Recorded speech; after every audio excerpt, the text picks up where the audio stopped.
Warning, this video may contain spoilers if you haven't finished playing the game yet. I won't cover any plot points or the ending, for example, but I'll talk about some things and show some gameplay you might have wanted to see for yourself first. I won't hold it against you if you click away now.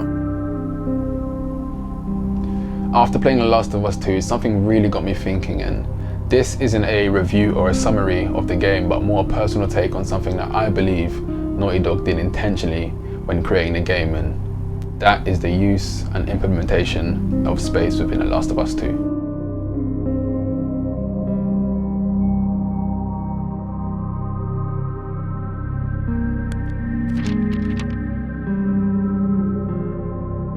Space, a noun. A continuous area or expanse which is free, available, or unoccupied.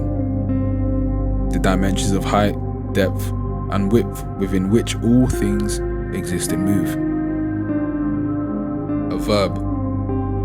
Position two or more things at a distance from one another. Be or become euphoric or unaware of one's surroundings, especially from taking drugs. All of these definitions apply to different aspects of the game when I thought about it, and I'm going to try my hardest to describe what I saw, felt, and thought when I was playing The Last of Us 2, and I might be absolutely waffling here, but please hear me out. What does space have to do with anything? Well, as you advance through the story, you get to play in a variety of spaces. You're a survivor in a post-apocalyptic world, and while you're away from your settlement Jackson, you're in a big open city that was once populated with everyday normal people. How does that make you feel? The expanse amplifies the feeling of being alone. And I thought to myself, where have I felt this feeling before in real life? And have you ever been on a boat, ferry, or a cruise in the middle of the ocean and wondered why it feels weird? If you haven't, that's fine, but stick with me here because I know this might all sound random. Some people on your boat might be vocal that they're terrified of being on the water, but what is it that we're actually scared of when traveling by boat in open waters with so much space around us? We've all seen Titanic, so most people will immediately answer and say the boat sinks and you drown, but I don't think it's that entirely. It's the vastness of the ocean. Looking around you and seeing nothing but empty space, nothing on the horizon, because who knows what's in the ocean anyway. That same feeling is translated in game when you look upon battered cityscapes and vistas, knowing that when you travel for miles, you will still be alone. Or are you? Some territory might be controlled by opposing factions, but the majority is vacant space. What inhabits it is unknown, and what space you can reach, danger can surely find its way there too, right? And it's this intrusive thought that will have you second guessing every corner you turn while you're playing the game. You have to go through the broken city overgrown with plant life. The expression, a concrete jungle, seems fitting here, and while you look the building in search of supplies to better your chances at your next encounter, you come across the complete opposite of open space, a juxtaposition with narrow corridors, small rooms, and crawling through tight passageways brings on a different feeling of being alone. For those who don't know, this is claustrophobia. It's the definition given to people who have an extreme or irrational fear of confined spaces. In contrast, thalassophobia is the name of the fear of deep, open waters and vast emptiness of sea I used as a comparison earlier, just in case you wanted to know.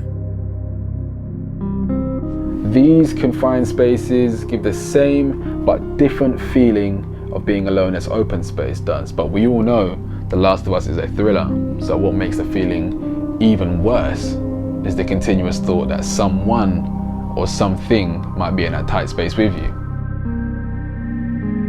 It's all psychological. You've probably noticed that while you're on your journey through The Last of Us 2, there's an absence of music. Why is that, you may ask? This is actually an intentional technique that's been used in film and music for a while now, so here is an easy example for you. Your favorite rap or EDM track, just before the drop, it will go quiet briefly to amplify and make the drop more prominent. The same concept applies when you're looting a building in silence, and all of a sudden you're ambushed by a cordyceps-ridden monster.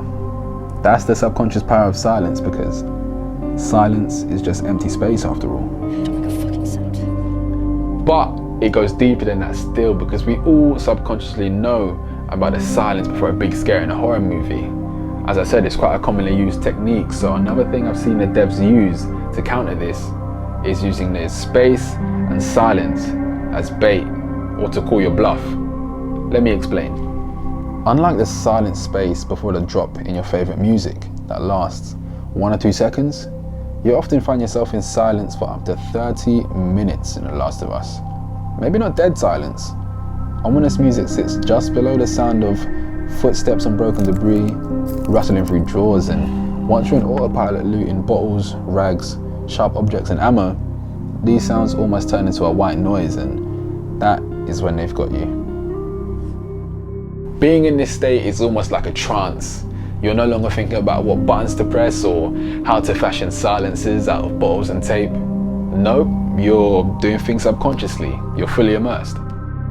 With such narrative-driven games, you want to build muscle memory fast so it allows you to autopilot the controls, which then allows room for you to focus on becoming one with characters, forming emotional bonds, taking in the story, visuals, and just what's on screen, or better yet, what is or isn't around that corner. They take advantage of these long, drawn-out spaces between encounters to bait us into never knowing when. I remember in my old English class, we studied the 1974 book Jaws and the film that followed after.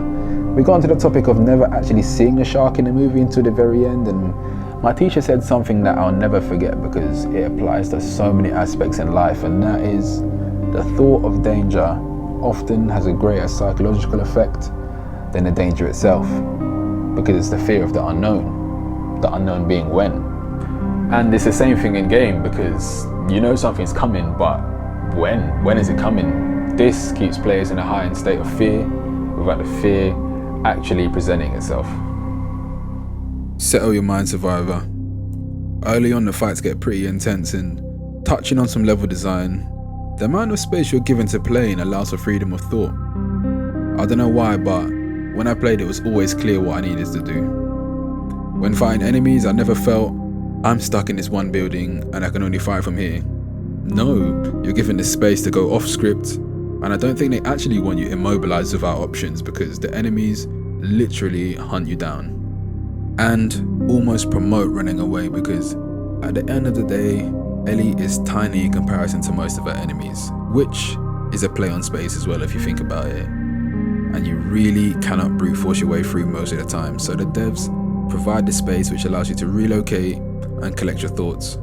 In certain situations, it was nice to realize how much freedom I had to get a different perspective to take on a task at hand. Everything that I just said is a drop in what makes The Last of Us 2's ocean. There's so much to talk about, and there's so much more about the space in the game that I could have said, but I think I'm gonna save that to bore my friends or something. But I know a lot of people didn't like the game, and I get it, that's fair enough. But if you made it to the end of the video, I'm assuming that, like me, you are a fan of subtle gameplay design choices. There's not a lot of us anymore, but yeah, it's just the finer details. They do the finer details very, very well. But yep, thanks for watching my personal take on The Last of Us and the uses and implementation of space. Yeah, just thanks for watching. If there's anything I could do to improve, let me know. Like the setup and the way it's presented, let me know. If you have any thoughts on the game, let me know as well, man. If you liked the game, didn't like the game, just let me know. I don't care, I didn't make the game, but I enjoyed it. But yeah, let me know. Follow me on Twitter and subscribe to the YouTube. And yeah, remember that bad mind is a sin.